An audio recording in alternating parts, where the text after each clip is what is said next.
Welcome everyone, good morning. Life is short, I always say this at every conference, and conferences are even shorter. And it's one of the ironies of occasions like this that I have to suppress 40 years of introspective reflection upon virtually everything into about 30 minutes. So if I lose some of these points, it's because of the constrained nature of the time in front of me. I'm sharing with you my personal convictions. There was a time when I would claim scientific validity to these things, but I've left discourses like that behind. I'm telling you what I think, what I believe to be true.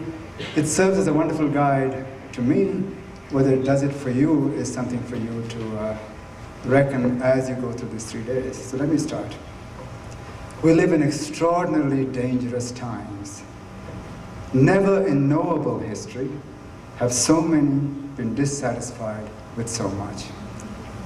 Indeed, we might well call this the age of discontent. But why so? What might the provenance be of this malingering disquiet? Not the gap between words and deeds, because that gap appears to be virtually eternal. After all, and this may come as a surprise to some of us, we are hominids, mere animals, not far removed from apes, who yet presume to such lofty ideals, which are ever betrayed in practice. As such, human existence is beyond the inescapable anthropic notions of good and evil. Nature, of which we are part, is red in tooth and claw, and so are we. Indeed, the litany of ideals belies a more stark reality. The tendency of rulers to routinely spin out ideology, and that of the ruled to equally routinely counter it with visions of utopia. Men, gender intended, clash now, as they always have, over the perennials of power and domination. But today's struggles are a breed apart, threatening the survival of all of us, including our fellow species. The rationale for this requires rather careful analysis. Now, humankind instinctively shuns anarchy and chaos. Left to ourselves, we are tribal entities, mammals who group and huddle together, somewhat pathetically, for warmth. We subsist like animals in packs and herds, i.e. families and tribes. We are affective beings, nurtured not just by food and shelter, but by the species need, and yes, we have such characteristics, species need for affection and affirmation. Universally, these two bounties are the gift of the human family, at once a natural and social entity, the basic building block of the human tribe. Indeed, the tribe is simply the extended family. However, something rather extraordinary happened in Europe after the 15th century that eventually and effectively disabled these age-old structures of human survival in the tendentious name of progress. It was a series of modernist revolutions that received history on its head, instituting a society of universal egoism, the so-called civil society we all live in today.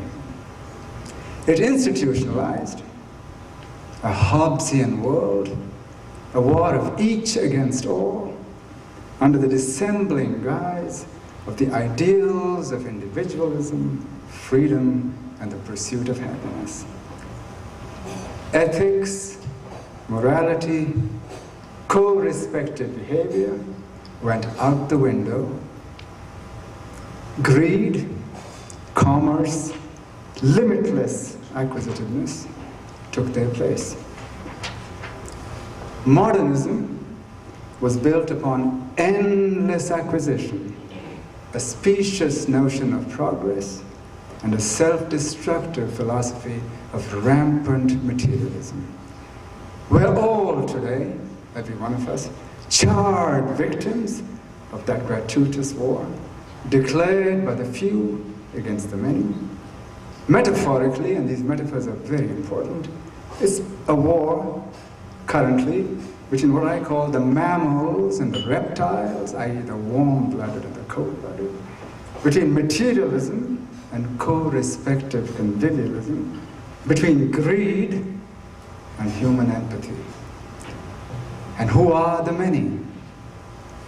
Women, laboring folks, peasants, and native peoples have always lived in what I call a moral economy, even when trapped in the confines of modernism. Indeed, it is they that still stand between the modernist predators and the extinction of all human civility, perhaps human existence itself. The modernist has conquered the world, nearly vanquished all alternatives, and has rewritten history to promote himself. Today, we all breathe his dreadful, tyrannical hegemony. We must beware, therefore, of a slew of modernist delusions which have perverted our imaginations almost irreparably. I will list here but a few. The sloganeering of liberty, equality, and individualism, a dissembling charade, a mere cover for the much more sordid designs of commerce.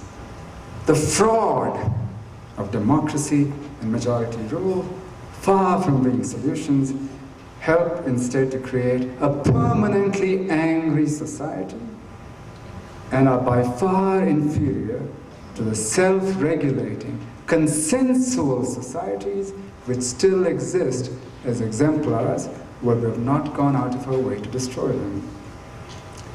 One single counterexample suffices to make this point. The family is, and has always been, a nurturing refuge, a lair, a sanctuary for humans. I would like you all to think about what I've said. Notice, think about your own family.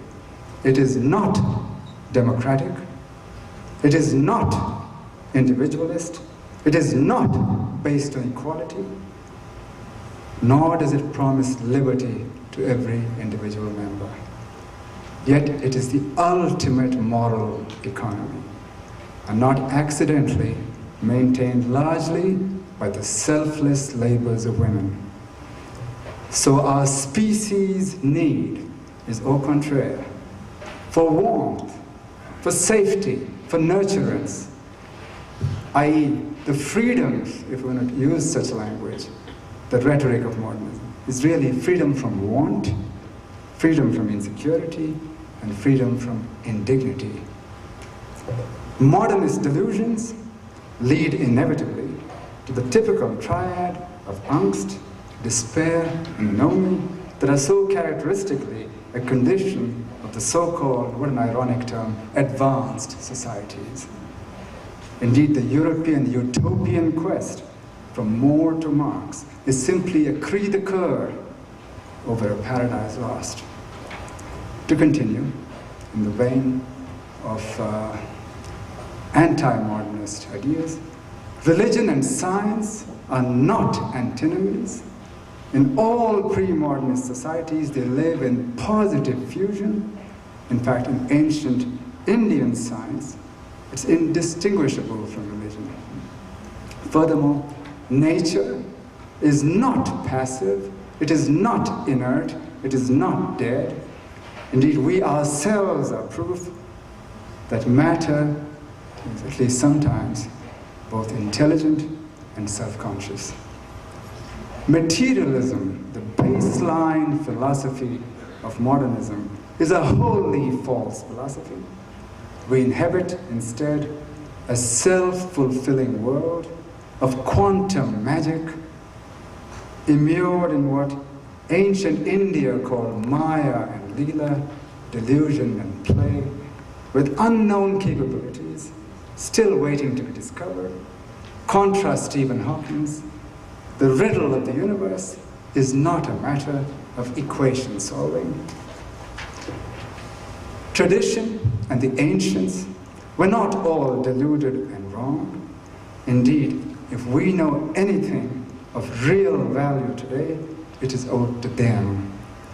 Modernist science has, without acknowledgement, co-opted their discoveries, itself adding only but ever and ever more sophisticated means of exploitation, mind control, and universal destruction as its signature contribution. Men and women constitute distinct subspecies defined by powerful instinctual drives that we prefer not to dwell on. What are they? To kill in one case, to nurture in the other. It is these sets of traits that I call the paradigm of masculinity and the paradigm of femininity. In brief and always, men destroy and women build the premises of civilization. Indeed, it is gender struggles, not class struggles, that help pacify human existence. Human beings are, collectively speaking, far from perfectible. The provenance of the ethics and civility that exists at all lies in the simple, brute fact that the human young require time to mature and need a margin of security and peace to be reared to adulthood. It is women who are the guarantors of that very peace, and which is only possible when the predatory drives of masculinity are tamed by love and family feeling. In that regard, tribal societies are the true success stories of human evolution. We are the sordid failures. But time and again, tribal society degenerates into empires, much like democracy congeals into oligarchies. When masculine drives serve the stranglehold or sever the stranglehold of domesticity and kinship, i.e., when the masculine principle trumps the feminine principle. As such, there is no real lasting panacea. Indeed, men are more violent now than ever because the technical means of war today defy human imagination.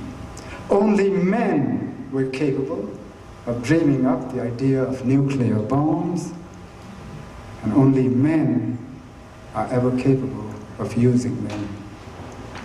All modernist projects, left-wing, right-wing, any wing, are doomed and misguided, be they of capitalism, socialism, utopias of the left or right. Modernist civil society and the nation-state are simply not conducive to anthropic needs, but are insuperable obstacles to their very fulfillment. So the only salve is still the age-old one. Only women can help save this world. For all of us, from the daily depredations of men, no matter what societal form is embraced, but not altogether, not for all time. Indeed, they've always done just that, which is why we're all still here.